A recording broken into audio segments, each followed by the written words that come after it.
Sandro, Hello. are you ready No. for the greatest blockbuster that has ever hit films?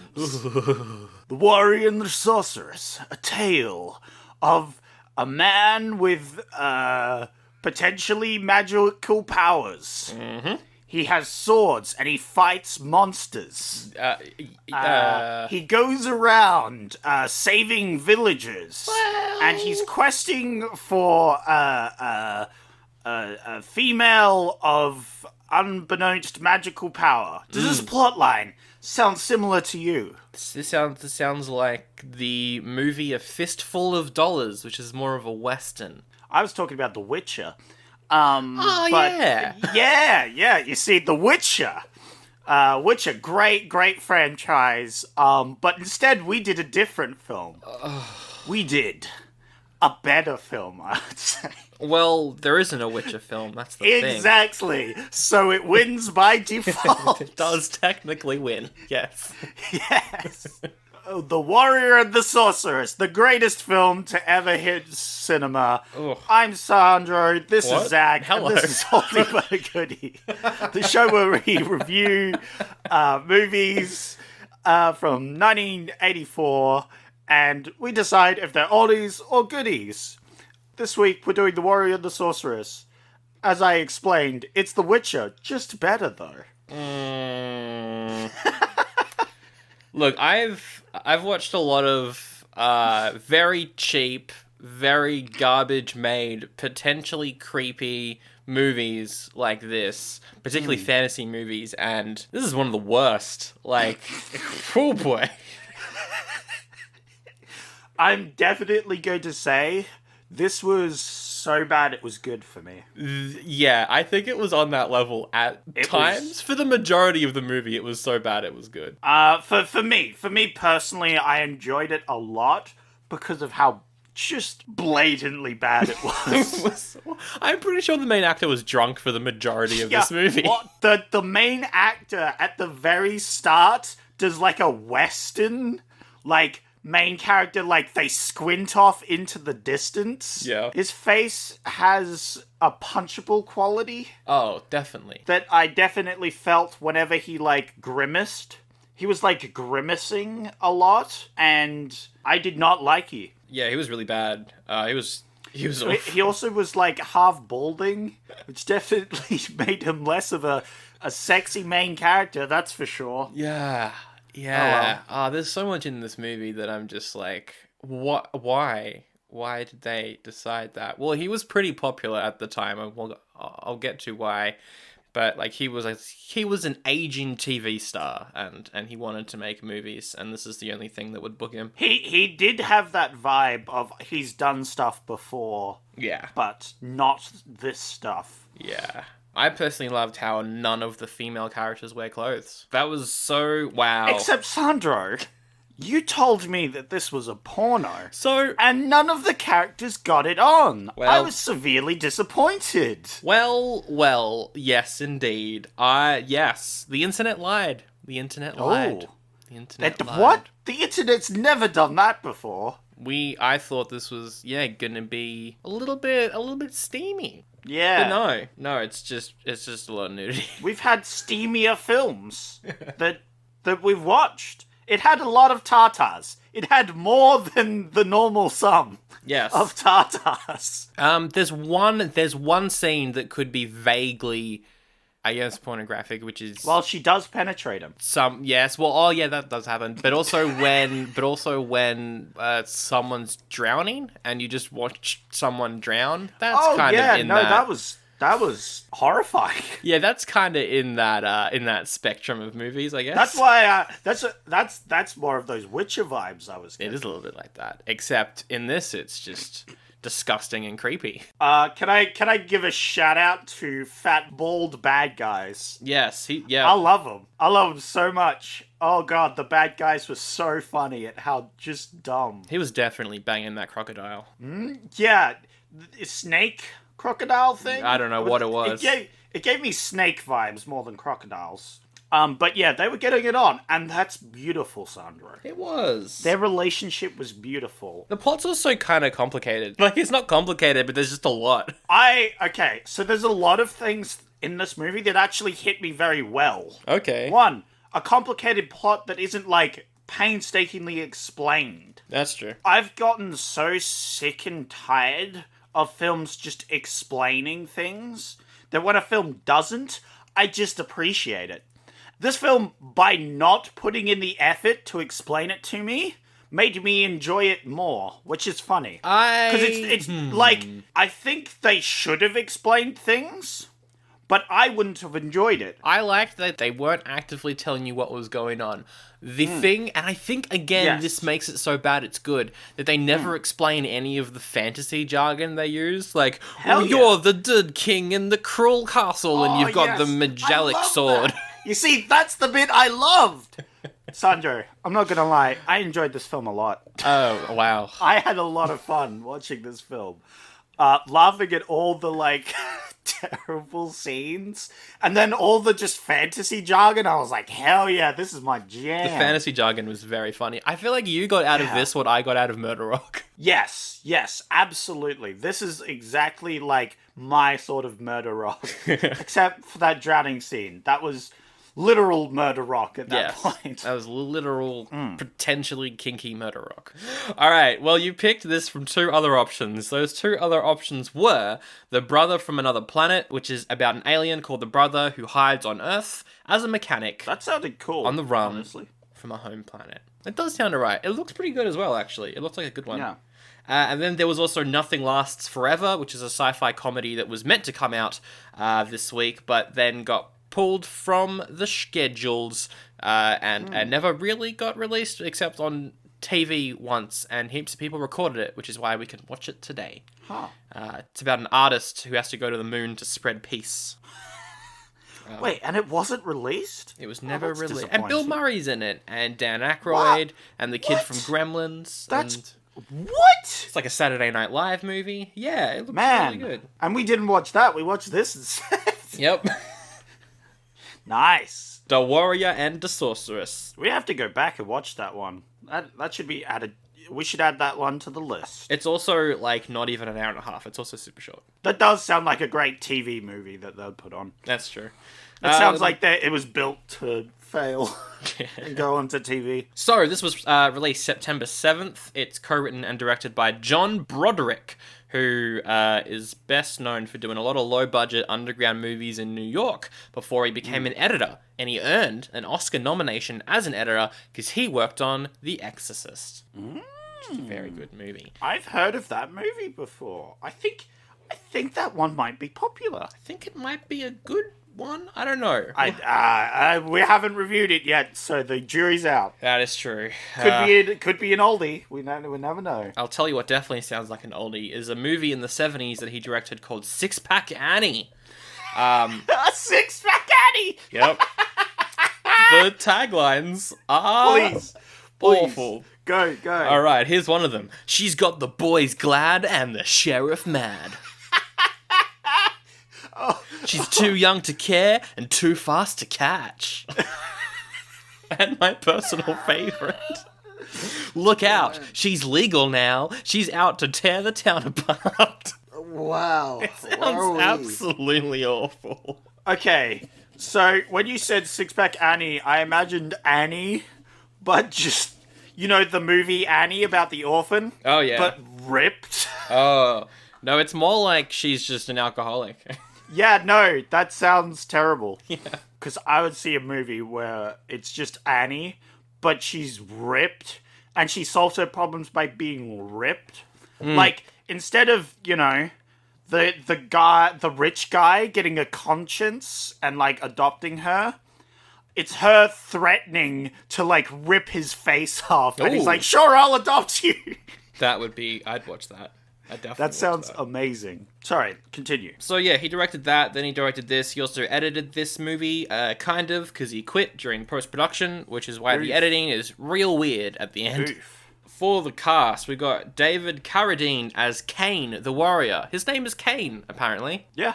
Yeah. I saw that. I saw that on all the things as I was searching, and I was like, oh, that's a name. Yeah. But everyone refers to him as like, oh, what do they call it? The Dark One. Yeah, the Dark One. I called him the Holy Warrior in my notes, because that's what he was called. He's also the Holy Warrior, because that's what he is. Yeah, he's the last Holy Warrior, because they all died, apparently. Funnily enough, this follows a plot line of several games before. The last sort of Holy Warrior. Never heard of that before. So he was pretty popular during the 70s for a TV show called Kung Fu, which is the sort of show you'd watch on 7 Mate and be like, oh boy, wow, never watching that again.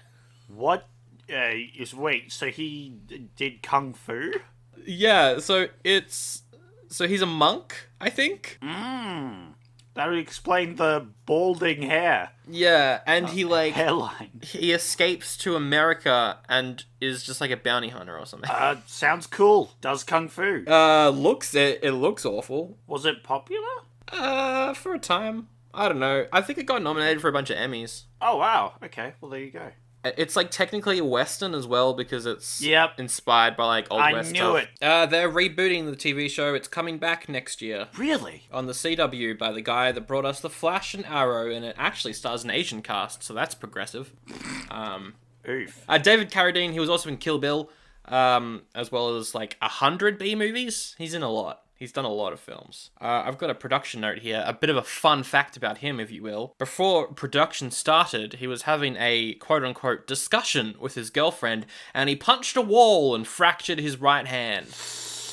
So to conceal the plaster on his hand, he wore a black glove. Ah. So that's why he's wearing a glove through all this. Hey, I didn't notice it. Can we talk about his costume for a second? Because... What's the problem with it, Sandro? There's nothing necessarily wrong with it, but that's a lot of thigh.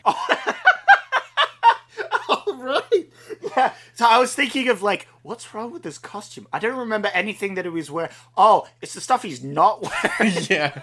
Yeah, no, a lot of the guys didn't have, like, thigh work. Like, not the general, what's it, the head of the guard or whatever? Oh, yeah.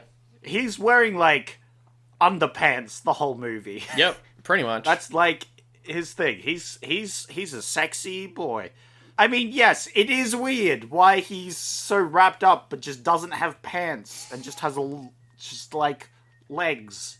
You do see, like, close-ups of his thighs. There's a lot. In, like, battle scenes. The only other cast member notable enough is Maria Skosas, who plays Naja, the Sorceress. She's mainly known for doing these sort of, like, sword and sorcery movies. A lot of the ones that were filmed in Argentina, she was involved with them. This is a quote from David Carradine referring to the director. He said the director was, quote, obsessed with the body of the actress who played the Sorceress, so he personally made sure all of her outfits were topless. Wow. So that's creepy. What a guy. That's a little weird. Fella. Because the rest of the cast were unknowns, I have filled the rest of this section with fun facts. Okay, fun facts. Let's hear some fun facts. All throughout this movie, when I was watching it, I was going, hey, I've seen this scene before. And I was going, I've seen that fighting scene before. Or I know that actor in this role wearing something very similar like this. Like, all throughout this movie, I was having deja vu. And I didn't know why. So I looked it up, and a bunch of the scenes where the warrior is fighting guards and stuff was also used in another movie. They took those scenes and they put them in another movie. What? From 1985 called Wizards of the Lost Kingdom 2. No. They just cut the scenes out of this movie and they put them in that one. What? Yep. How would that work? It doesn't. That movie is very jarring and very strange. There's an episode of Mystery Science Theater 3000 on Netflix where they do a commentary to Wizards of the Lost Kingdom 2. And yeah, you can see scenes from this movie in that movie. Wow. That's bizarre. Mm-hmm. That's actually bizarre. So they'd be like, okay, the main character suddenly puts on a black hood and robes and stuff, and as he's doing so, these guards, which we haven't seen before, they show up. Oh, he's got to fight him. Yep. Cut to this movie. Yeah. Wow. Yes. That's crazy. Yeah, that movie also stole scenes from another movie as well.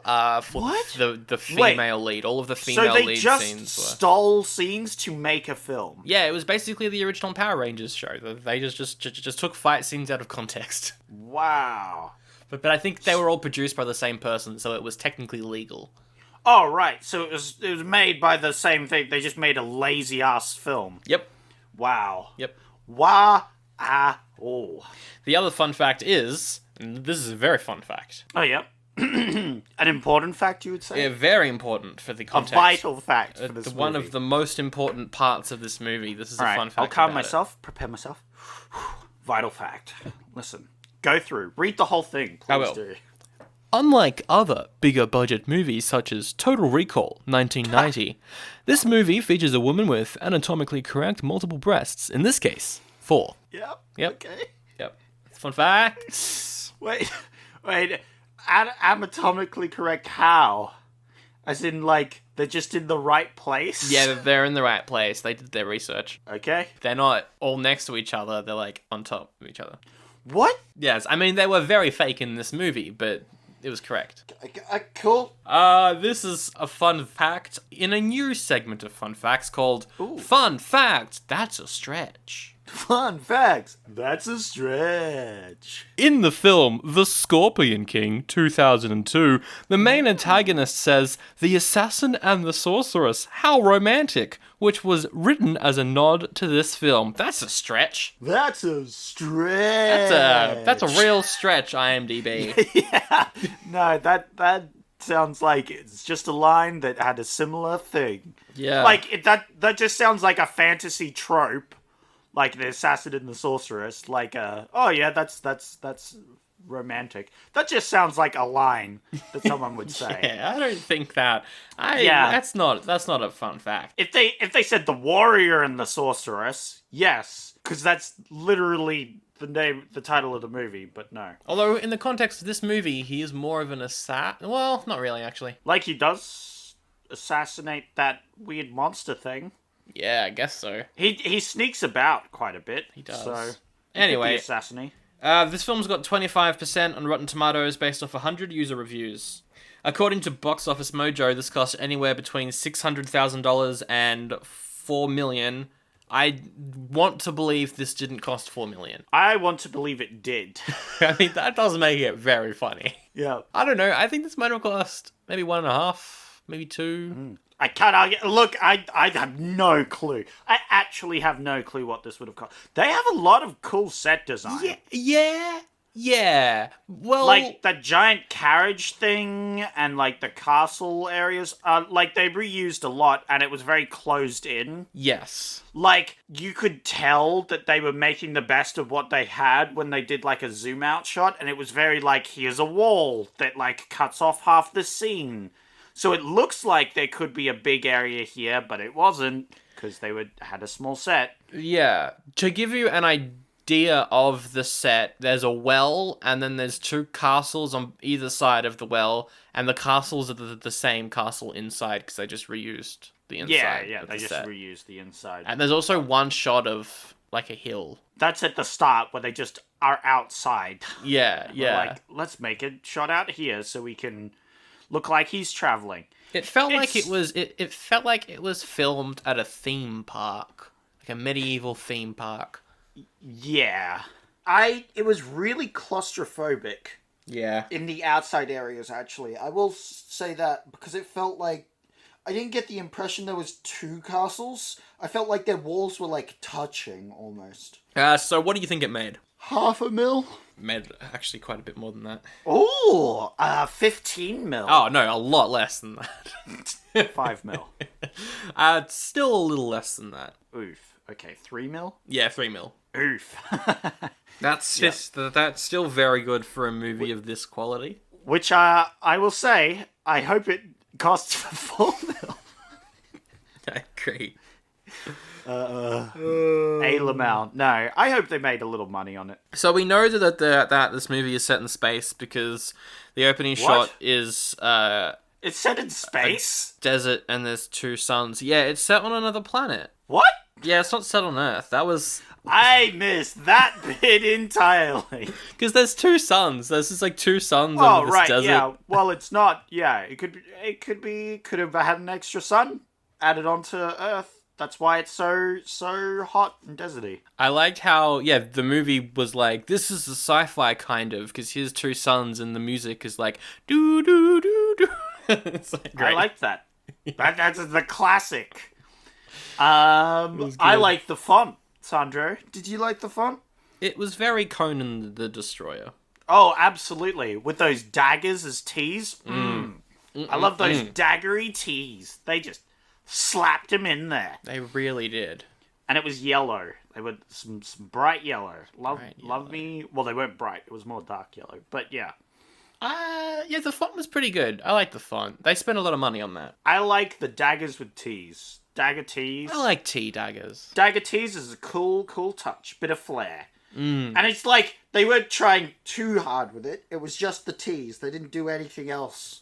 That's good. So we see our main character, he's a wanderer. He's wandering around and he comes across the village with the well in the center and then the two castles on either side. And after he's done some solid scrunching of his face into the distant double suns. Yeah, he does do that. That was fun. I noted down the time signature because as soon as he arrives in the village, we see our first bit of nudity. And it came in at 2 minutes 40 seconds. Just if you're wondering, that's how long it took them to do the first one. I think it's the Sorceress who's like on a windowsill. Yeah, on a windowsill looking out praying? Question mark? She just has her arms sort of open. And then the head of the guard comes up and is like, nope. I don't know what her deal is. Yep. What she can do, but... She has powers. Good on her. She can make a sword, supposedly. That's the only thing she does is she stares at a sword that supposedly is really strong. It breaks an anvil, so that's cool. But then it also doesn't break the other swords when he's fighting with it. It's just a regular sword when he's fighting with it. So it's like, what's the point of this magic sword? I don't know. We'll get to that. It was so stupid that it's amazing. Yeah. So anyway, there's a bunch of these guards that are guarding the well. And we should probably talk about the kings. So there's two kings. Well, barons. They're not really kings. Yeah, I guess barons. So I called them the Croc King and the Skull King. Well, the Skull King. Haha. Because he's a real... One of them was clearly competent. The other one had to have their lizard friend tell them everything. Yeah, so Croc King is an obese king with a lizard thing that he's probably banging. And then Skull King was a king with a lot of guards. Yep. But they're not kings. They're not kings either. But yeah, they're like barons. Yeah. I really liked, as you call Croc King, I would call him Snake Man King. It was a little bit more of a snake, yeah. Just because it had fangs, I thought. But it might not have. It might just be a crocodile creature. I don't know. The versions of the movie that we watched were very low quality, so we can't really tell. It was hard to tell. Lizard King over here. I loved him. It was very funny. He was so bad, it was funny. Well, hello there. What do you want in my kingdom? Hello there. Outrageous!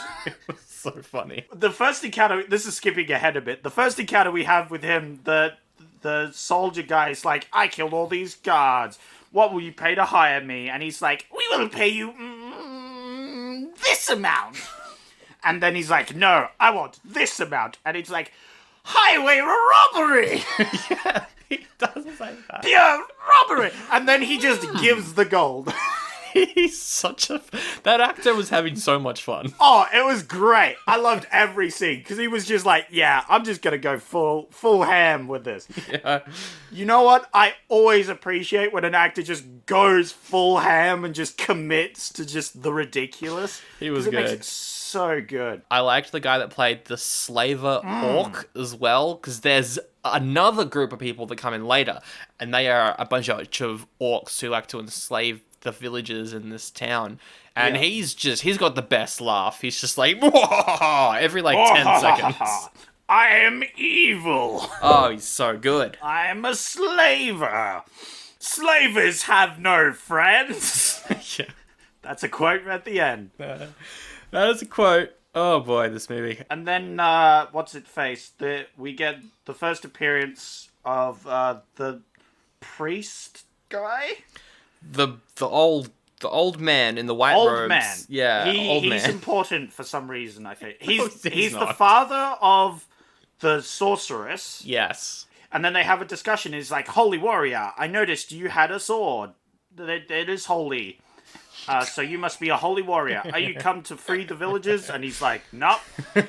I'm just here to do business because I'm a gruff old dude who doesn't care about you guys. I want my money. Anyway, our hero goes to fight the guards that are guarding the well so that the villagers can get some water. And we get, just to give you an idea of the level of incompetent writing and acting that we're dealing with here, I wrote down just everything they said before they fight. Oh wow. Okay, I didn't do that. I've only got that one slave. I was just watching the film. There was so much crap going on. But I've only got that. We're slavers. We don't have friends. That was a good line from the end. Yeah. Yeah. At the end, because I was like, oh, I need a quote. There weren't too many quotes per se, but there was just like this. I don't know. This scene I thought was pretty funny. So the holy warrior approaches the well. Scene. The guard is like, "Mrr, who goes there?" Another guard is like, "Mrr, what do you want?" Wow, that other guard was really haughty. Well, the acting is like that level, though. Yeah, it is. It's really bad. Those actors particularly were bad. There was... Because at the end of the scene where he backs off... Sorry, I'm skipping ahead of you now, doing your thing. They just go, ha ha ha ha ha ha ha ha ha ha ha with the most fake laugh. They do. It's terrible. Sorry, continue. Okay. So he approaches. Oh, look who's here. Yeah, what do you want? The warrior says, I want water. If you want water, go and dig for it like everyone else. Yeah, I never was much for digging. And then the guard runs towards him saying, I'm going to cut you in half. And it's just, it's atrocious. It's so funny. The fighting itself is basically a bunch of middle-aged men playing with foam swords. I'm fine with that. I liked it. It was very funny. I can't expect more from an 80s film. Apparently this movie had excessive violence. There's no blood, really. Yeah, well, there is blood of that beast thing that you stab, and there's a person that drowns. Oh, yeah, the person that drowns was pretty... that was... They might have just put that in for the person that drowns. Like, it's not violent, but, like, they didn't have something that covers... Someone drowns in this film. They didn't have the drowning person rating. Unlike us, where we can give this a drowning person of Goodie. We can indeed. So yeah, he fights them all. I like how his finishing move is just hitting them in the stomach with his sword and they fall over and die.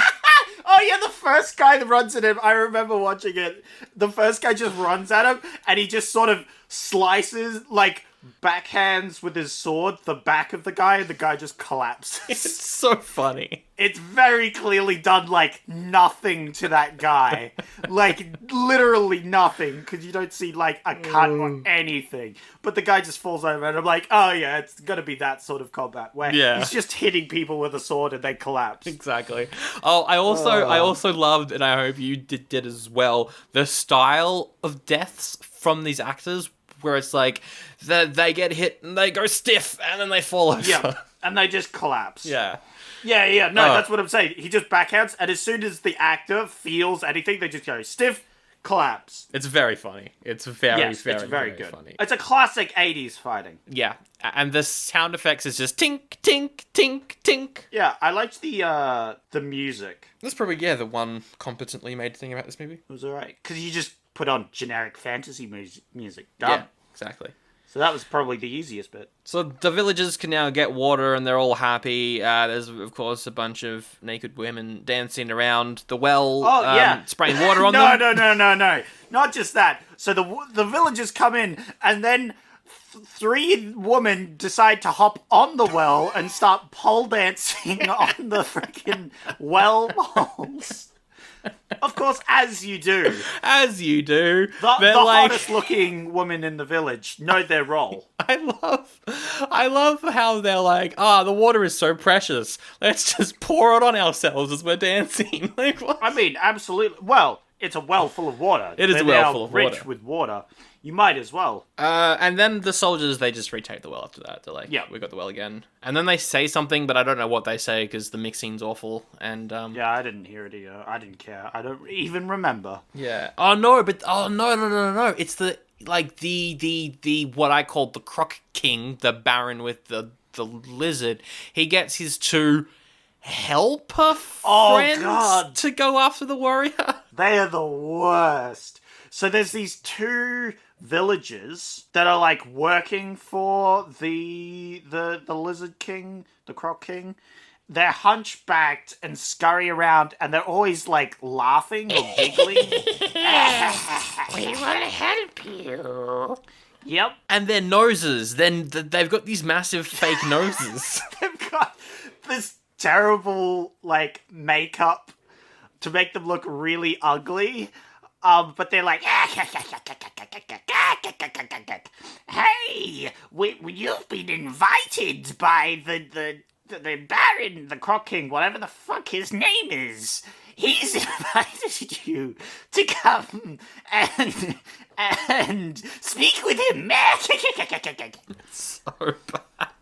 Yeah, they were awful. I think God. Do they die? I don't think they do. I don't know. They are a constant in this movie, which annoyed me because they were the worst. They were definitely the worst. But they like scavenge around. They're working for water, I think. Yeah. And they just scavenge around. I think they might die, but I honestly don't remember. I don't know. A crap? They're the worst. They're the worst. Yeah, they're definitely the worst. So he goes and sees the Croc King, and he's lounging on his throne, surrounded by his beautiful harem. Yep, there's some girls. And there's the crocodile, the lizard thing. I liked the voice for the lizard as well. It was like... Well, yeah, it was a Muppet. It was Muppet. Just a Muppet. It was very good. Like, I'm pretty sure I've seen this puppet in the, like... Muppet Show at some point in the background. There's a Muppet that looks like this in the Muppets. It's got the long hair going down either side. I think it was in the movie we did. I don't know, but there is definitely a Muppet that looks like this, 100%. So a lizard baron guy, he hires the warrior to go and kill the Skull King, the king in the other castle, and the warrior's like, all right, you gotta pay me. It's that scene from before where they go back and forth and barter between how much he's gonna get. Yeah, I like the bartering of the movie. It's a bit of fun bartering, and he's like, I'll pay you 20 galleons. Yeah, what did they call the money something really funny? I don't know. Tresselins.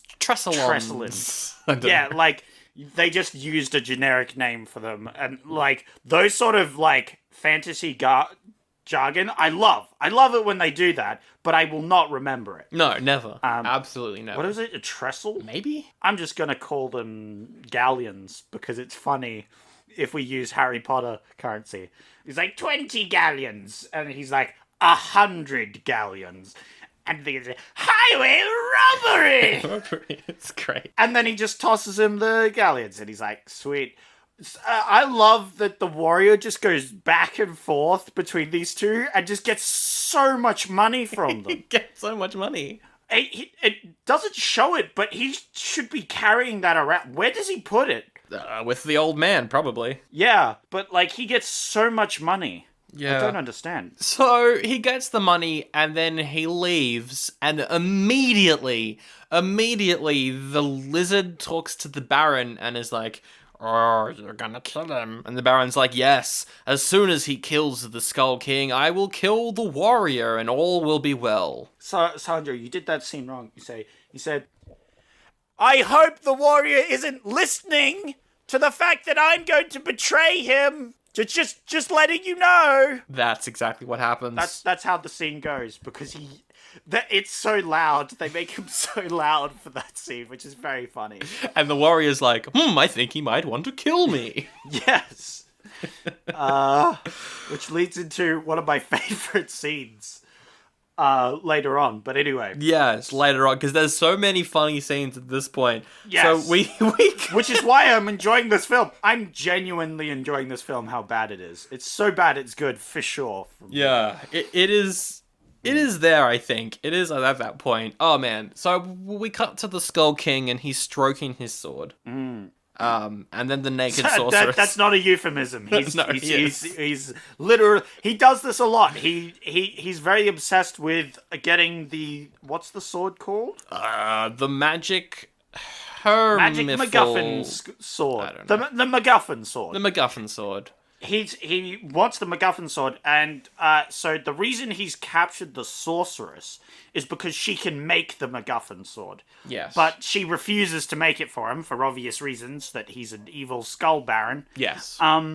So he's constantly making her make a sword, and she's constantly not making she's the just right making sword. garbage swords. Yes. Yeah. So there's a ritual you do to test that it's the correct sword, which is to try and cut an anvil in half. Which I guess makes sense. If your sword can cut an anvil in half, it's probably pretty good. Yeah. So he does a little bit of sword stroking. Yep. Not what you're thinking. Well, it almost is, because the sorceress is there and she's completely naked.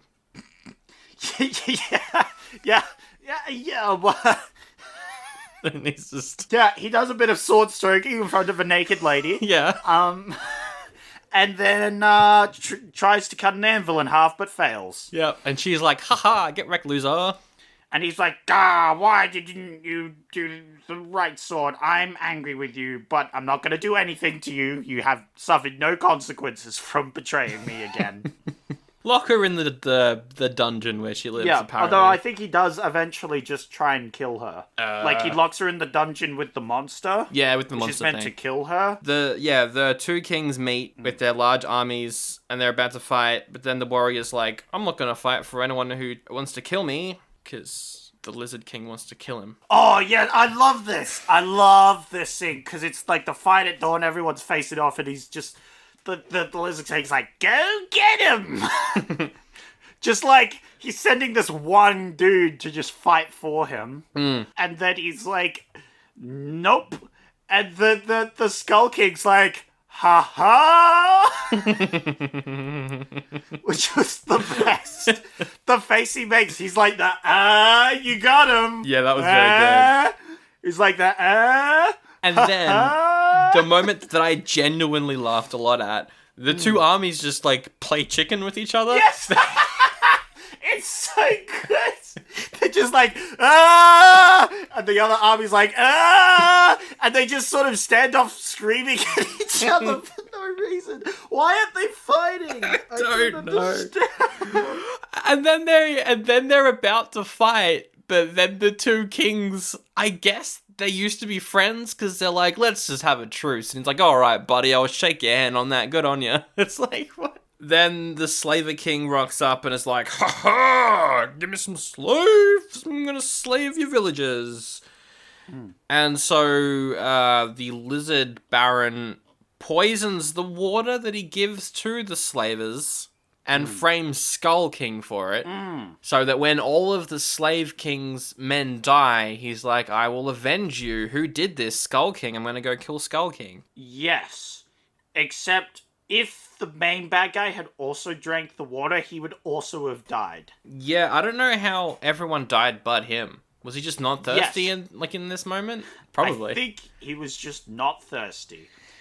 The movie doesn't explain... Although, I think it wouldn't have mattered. It's like, either way, the slavers die. If they don't all die, they'll blame Skull King. And the warrior, he oversees this happening. He's, like, spying on the slaves and sees them die. And he's like, I'm going to go tell Skull King that he's been framed. And the worst thing in the movie happens here.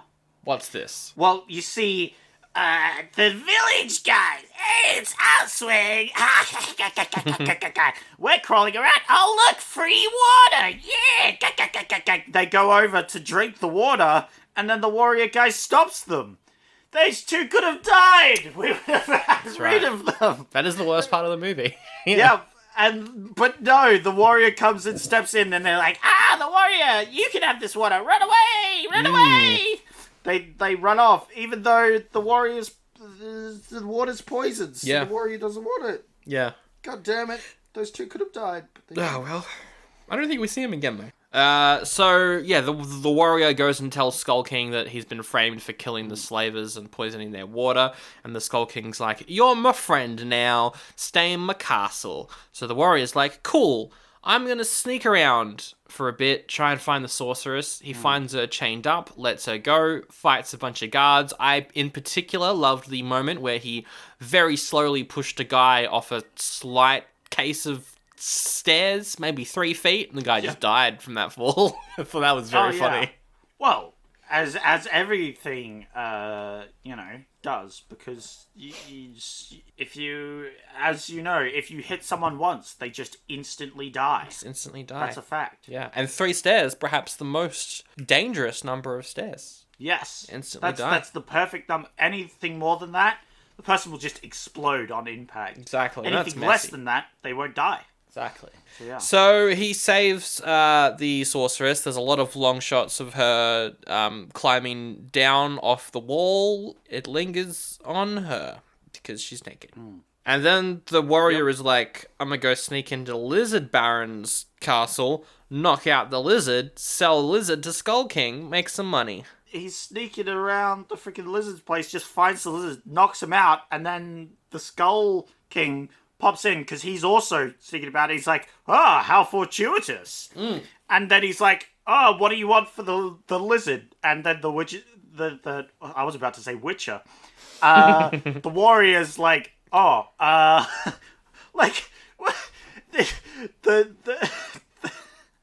the coincidence of the scene is ridiculous. It is. Because it's like they just coincidentally bump into each other just at the time after he's knocked out, and then the Skull King's like, are you capturing that? Let me buy that. And the warrior's like, yeah, sure, I captured this. I didn't knock it out so I could sneak past. Yeah, I'll take a 1,000 galleons for it. Here you go. And he's like, deal. And then I guess he sells the sorceress to the Croc King, I guess? Because the next day, they're going to trade them both. Yeah, I don't know. I don't know. Somehow the Croc King gets a hold of the sorceress. Yeah, somehow. We don't see it. I guess he must have sold her to him because just to make more money. Because why not? Just make all that cash. Yeah. Just make all that cash, dude. So yeah, then they make the trade. Now they've both got them. So it was completely pointless. It was there to just boost out the runtime. Really, there's no reason why. I don't. Yeah, there's literally no reason for these things. So what? Okay, so then he goes back to the Skull King's castle and is like, "I'm here. I'm gonna sell you my sword. I'm gonna fight for you." And so Skull King's like, "Excellent. Let's watch a woman drown in a tank." Yep. So we do that for a minute. Entertainment. I love it when naked women drown as well. Yes. That happens. Yep. We see that. There's a quote where he's like, this village dies from lack of water, but this lovely creature dies because of an abundance. Ironic. Yes. So yeah, now he's working for Skull King, I guess, and the first thing he does is he goes and saves the sorceress again. Yep. Although this time, the head of the guard's like, don't trust him. What the fuck? Why would you trust this guy at this point? He's clearly not trustworthy. Like, he just betrayed the other guy. Yeah. Skull King's like, shut the fuck up. What are you fucking talking about? Exactly this what he guy's said. hella cool. So the first thing Mr. Holy Warrior does is he goes down to the room where the sorceress is being kept. He sneakily puts his head through the door, sees she's in there, and tells the guard guarding the door that she's escaped. So the guard runs away, being like, she's escaped. I need to go and get help. So that's very smart. That's probably the first smart thing the warrior does in the movie, maybe. Yeah. I like the whole, like, bamboozle the guard by telling the guard that she's escaped. But later on, this is skipping ahead a bit, the head of the guard's like, I'm suspicious. So he talks to the guard, and for some reason, he asks the guard if he actually saw her not there. Mm-hmm. Like, I guess that's something you would ask the guard? Yeah. Yeah, and then he's like, of course, no. And so immediately, the guard captain goes, aha, I knew it. That's insurmountable proof that the warrior's not on our side.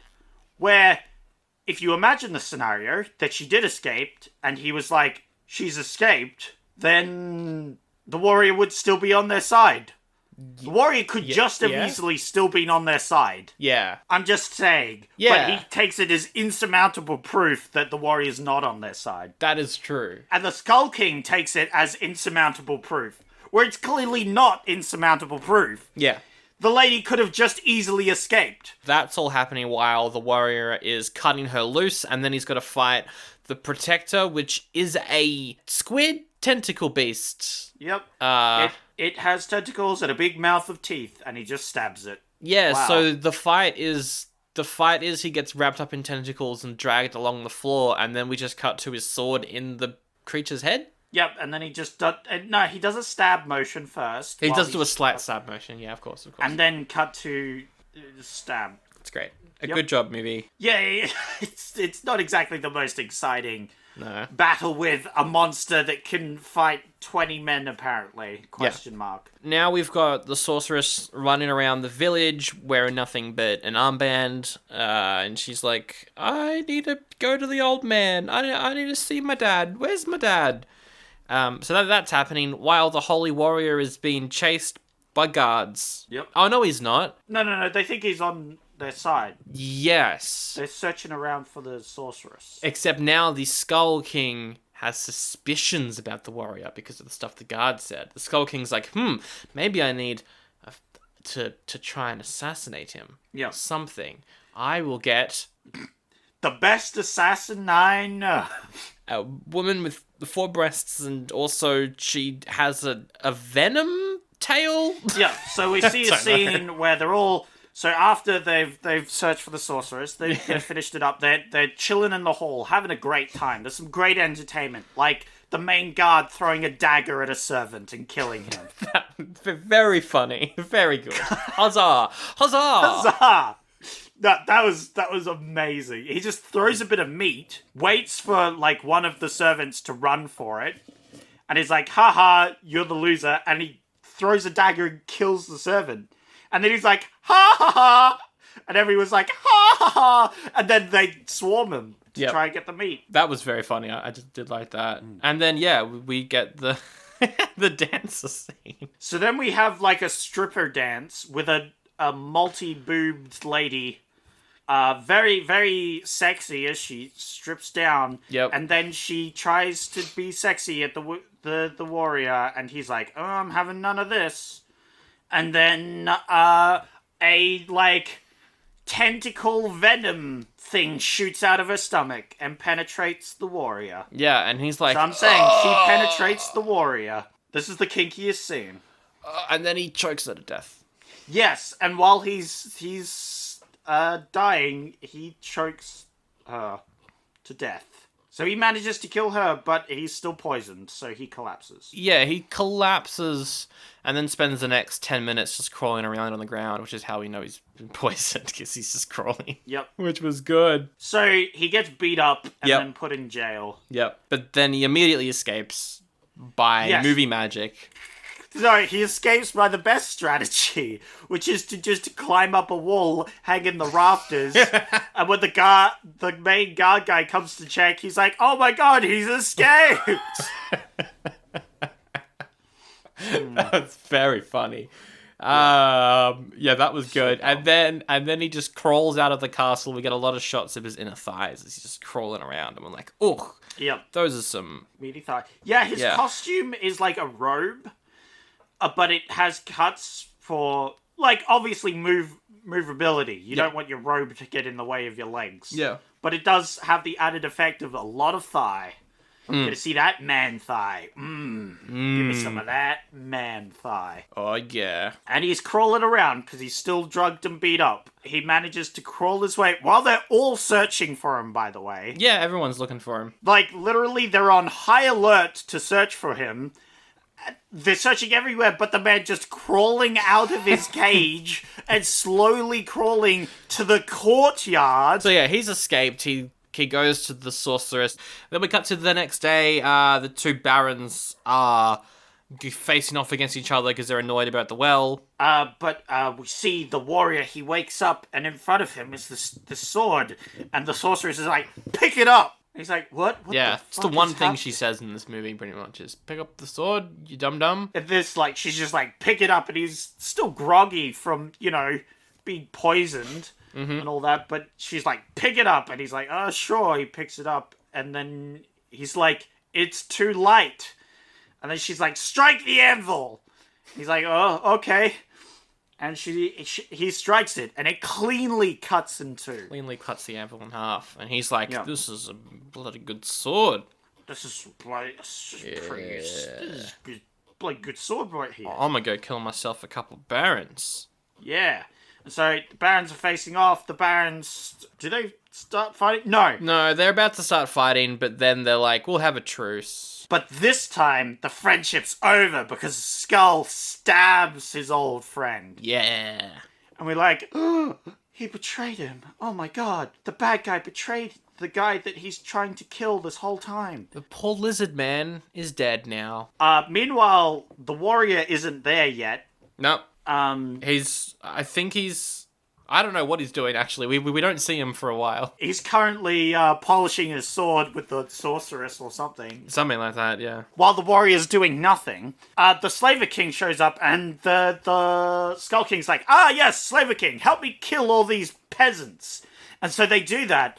And the Skull King's like, thank you, Slaver Man, for helping me kill all these villagers. And then the Slaver Man just kills him. Yep. And he's like, what? I thought we were friends, Slaver Man. And the Slaver Man goes, we're slavers. We have no friends. It's great. I love that moment. That was so funny. Yes, it was amazing. And this is where, for some godforsaken reason, this is where the warrior shows up. Maybe he was just far away. I don't know. He very slowly walks over to where they are, pausing for dramatic effect when a mist of ash goes across the village. So he can stand there in the ash. I don't know what's going on. But yeah, he very slowly walks up. He's got the sword. And this magic sword that somehow cut an anvil in half is just a regular sword when he's fighting with other guys. Because it doesn't break their sword when they clang. It just clangs. I thought we were going to see at least one sword break. Yeah, no. Like he cuts a sword. But no, it's just a regular sword. It's almost like they had to use this scene in another movie without the context of the magic sword. So they were just like, I will just not make the sword break swords. He fights some dudes, then accidentally loses the magic sword. He drops it? He drops it. And then the guard manages to find it and is like, oh, magic sword. Magic sword. He does that face. Yeah. He doesn't say any of that, but he does that. Oh. He's probably the best actor in the movie. Yeah, honestly, he is. He's the most sane person, to be honest. Yeah. Because he's don't trust this dude. Yeah. Honestly, I was hoping the warrior would die. But anyway, they fight, and the magic sword loses to a regular sword. Yeah, because he punches him a lot in the stomach. Yep. And then the guy, he drops the sword. I thought he was going to, grab the magic, somehow disarm him, grab the magic sword and kill him with the magic sword. No. But he just beats him. He just beats him up. In a fight. And then, I wrote down the note, why is there string hanging off his sword? Because there's this scene where the guard has the magic sword and there's just, this clump of string hanging off it. I don't know if it was meant to be like blood or something, but I think maybe there was a scene that was cut where he cut his bonds or something. maybe, I don't know, but there's a string on the sword, and I'm like, what the heck is that doing there? He kills them and frees the villagers, and they all like celebrate as he. Yep. And then it cuts to the next scene where they celebrate him walking away. The classic, like, he's a wanderer, he must leave, and then the whole village comes out to clap him. Yeah. Clap him or view him away. I can't remember, something like that. And the sorceress says, "To holy victory," as they're clapping. Yep. And it ends with 2 minutes of credits. Yep. I didn't watch the credits. Good lord, no. I stuck around because I was like, what did I watch then? What was that? You were still in shock. I was just unsure what was happening. And then, it wraps up, and that is the warrior and the sorceress. Look, it's bad. It's so bad it's good in a lot of places that I thoroughly enjoyed it. You enjoyed this more than me. Like, it's definitely one I would like to enjoy a couple of drinks at a party in the background where I could go do other things while it's doing the boring scenes. Yeah. But, like, it's definitely so bad it's good. But the thing is, like, I think I've seen a lot more movies in this ilk than you, and this one in particular wasn't as ridiculous as a lot of the ones that I have seen like this. Because they don't commit. A lot of the things don't commit to the absurdity. Unlike the villains, who I feel like commit to the absurdity quite well. Yeah, definitely. They were definitely the best part of the movie. The slaver, the Skull King, and especially the Croc King. The Croc King was definitely the best. Like, just going full ham, like, bad. Yeah, I think that this film is definitely in the so bad it's good category. It was very funny, and I laughed a lot. It's not the best so bad it's good. No, like, but I think maybe it is a better so bad it's good film than Murder Rock, because there was a lot of Murder Rock that was just painful because the mixing and the songs were awful. I think this is like an hour and 15 minutes. But I think this film is just more enjoyable to watch because it doesn't hurt your ears every 5 minutes. Yeah, it's an oldie, but also, I don't know, it's fun. Watch it if you want. Yeah, I would definitely, like, it's one of those rare cases where it's definitely an oldie, but I would recommend it to certain people. Yeah, I agree in terms of, like, recommending this to certain people 100%, although the drowning scene... Yeah, is really dark. That's like whoa. So... It goes from lighthearted fantasy to a super dark moment in the film. It's obviously meant to make the bad guy look like a bad guy, but still. Yeah. So there's that. And then there's also the director being a bit creepy with certain costume choices. All the female characters just having their boobs out, yeah. Yeah, but that is the movie. 2 oldies from us, but, you know, it's probably so oldie it's goodie. It's definitely something not appropriate nowadays, but it's... Like, if you go past the creepiness, it's funny. It's very funny how bad it is. There weren't any sequels to this movie, obviously. Thank God. So we have got to correct that and pitch our own sequels. What is your sequel idea? Well, imagine a fantasy world with the 2 stuns, deserty, and just the movie we just watched. Yes. And... we follow dumbass face with his new magic sword out of the castle, going through the deserts. He comes to a land that's not sparse of water. It's actually got lots of water. It's green. It's like a regular country. He sets sail. I would say, yeah. He sets sail across the oceans to a different land. This one not barren of water. Not like a dune situation over there. It's just like a regular... But there's a catch. See, the fact that there's all this water and stuff, you know, there's swamps and other things, there's monsters. Ooh. Terrible monsters roam these lands. So he's got to fight all these monstery boys. And eventually people take notice and they're like, hey, you're murdering all these monsters. Thank you. Here, I'll give you some gold. And he's like, oh, I can make some money off this. Yeah. So he starts hiring himself out to people to slay these monsters. Okay, I'm with you so far, but I think he's got a bit of an image problem. I think he may need to dye his hair. Yes. Yeah. Yeah, well, his hair's terrible. He's going bald. Yeah. So he needs to do something with it. I say, he just bleaches his hair or something. Alright, cool. But to deal with some of these monsters, he fights some of these monsters, but these monsters are far harder to fight than, that tentacle monster thing, which was super easy. Mm-hmm. He has to develop some new sort of fighting techniques.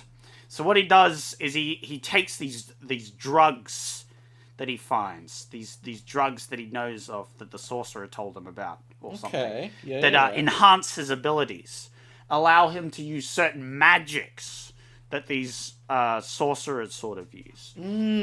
This magic sword turns out it's just a silver sword. Right. It's just a silver sword. Okay. Which is why it has all these magical properties and it works really well on monsters, which most other people don't know.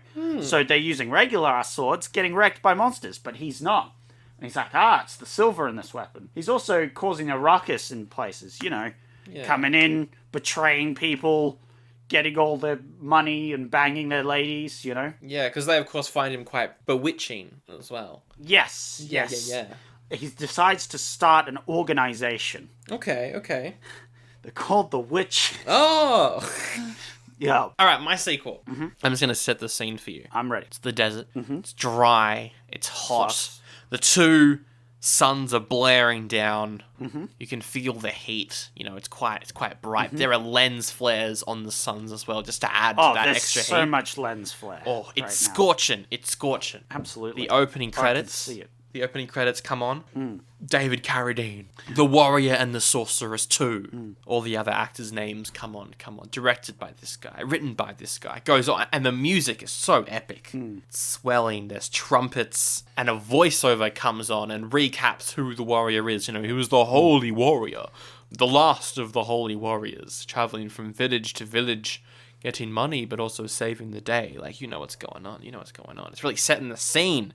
We cut to him walking across the desert with his sword. He's squinting, and he's like, things are really happening. And then, yes, from the ground, a giant worm appears, and he's like, I've got to fight the worm. Then the worm eats him, and the movie ends. Yay! No. I think that's the start of the movie. And then someone else finds a sword, and we just have a new main character, which is just not him. Yeah. He just dies by a worm. All right, Raven reviews. Did you manage to find any? I have one. Okay. And it's not from Rotten Tomatoes. Oh. I'm just going to read it out, and then you can have a guess. This is titled Boob Fest by Hemiova Rex. It's more of an actual review, but it is called Boob Fest, which I thought was marginally amusing. All right. Would you believe it? Sword and sorcery. Yes, indeed. It's actually rather entertaining stuff to boot, in fact. David stars as a mysterious, mono-symbolic sword-wielding warrior. Try repeating that when you're drunk. Arrives at a town run by two warring factions who subsequently proceed to countersell his fighting prowess to each side in turn, while simultaneously playing them both off against one another. Yep. Containing some nicely implemented swordplay. Wink, wink. I added the wink, wink there. Oh. Choreographed by my fellow star in this, and always fun to watch, Anthony D. Longis. My fellow star? Yes, apparently. Wait, he's in the movie? This guy that wrote the review? No. I think it's just someone he knows. Oh, okay. A fair quota of breasts, including one woman who bears 4. Yes, 4 of them! Brackets, exclamation mark, bracket. And even a rubbery tentacle monster. This proves to be a highly satisfying watch if you're into the mood for the like. What do you think out of 10 with no 0.5s? Just out of 10. No 0.5s. It's out of 10 as well. This is a tough one, though, because it was a very positive review, But But also, it's this movie. it's this movie. I'm going to say this person gave it a 4. It's a 6 out of 10. Oh my god, it's a real positive review. From Hemover Rex. Hate that. It was from IMDb. So there you go. Alright, that's the movie. Yep. And thank you for listening. Yeah, thank you for listening. If you enjoyed our show, please check out Sandro's other podcast, Nerd Out. Yay. It's a fun one. They're doing things. What are you doing, Sandro? 2 episodes a week now. One, The Consumed with Reese. One main show with Rob and Jen. On the main show, we reviewed Bill and Ted 3, so that was fun. Ooh, how was that one? Did you have a sneak peek? A little thing you can tell us? Alright, here's a hot take for you. A sneaky hot take. It was good. It was a good movie. I really liked it. Ooh, It was really fun. Interesting. Check that out if you want. Yeah, there's a link to that in the description. Also, links to our YouTubes and our Facebooks and our Instagrams in the description as well if you want to check those out and send us a message and let us know what you think about The Warrior and the Sorceress. Yeah. Or what you think about it based off what we said, because maybe don't watch it unless you really want to. Anyway, Sandro, you've got to pick next week's film that we're doing. Yeah, yay. Hopefully, it'll be just as good as this film. We have 2 choices. Okay. We have Amadeus, Okay. a fictional biopic about Mozart. Ooh. Yeah, sounds pretty interesting. Mozart, do you say? The musical genius. The Mozart, not the other one. No, the other Mozart. He's a dick. It's garbage. Yeah, fuck that dude. And then we have a soldier's story. Ooh. A black officer is sent to investigate the murder of a black sergeant in Louisiana near the end of World War II. Ooh, that also sounds interesting. Yes. My cat is meowing at my door. I'm just like, do I let her in? Pick one! Hurry Pick up! the movie! A soldier's story does sound pretty interesting, but I've always been meaning to watch Amadeus because it is considered to be excellent stuff. So, I think it would be remiss of me, if you will, to not pick Amadeus. I would be a dum-dum. I would be called out on the internet for being a stupid poopy head if I did not pick Amadeus. So I'm going to pick Amadeus. Now it's time to end with the best quote from the movie. Mine, of course, is, "I want water." "Well, if you want water, go digging for it like everyone else." And then the great action hero line, just to wrap it all up. "Yeah, I was never much for digging." Yeah, well, you know what? We're slavers. We don't have friends. I think he's saying that because all his friends were murdered by the poisoned water. Yeah. I think maybe he just needs a good friend. Yeah, no, he's really desperate, and then he just all his friends just die. He even murdered his friend right here. He can't help himself. Poor It's guy. just a slave of life. He needs some pretty sad. therapy. He needs some therapy. Yeah. Fantasy alien therapy. The best kind of therapy. It involves tits. It Lots of does. them.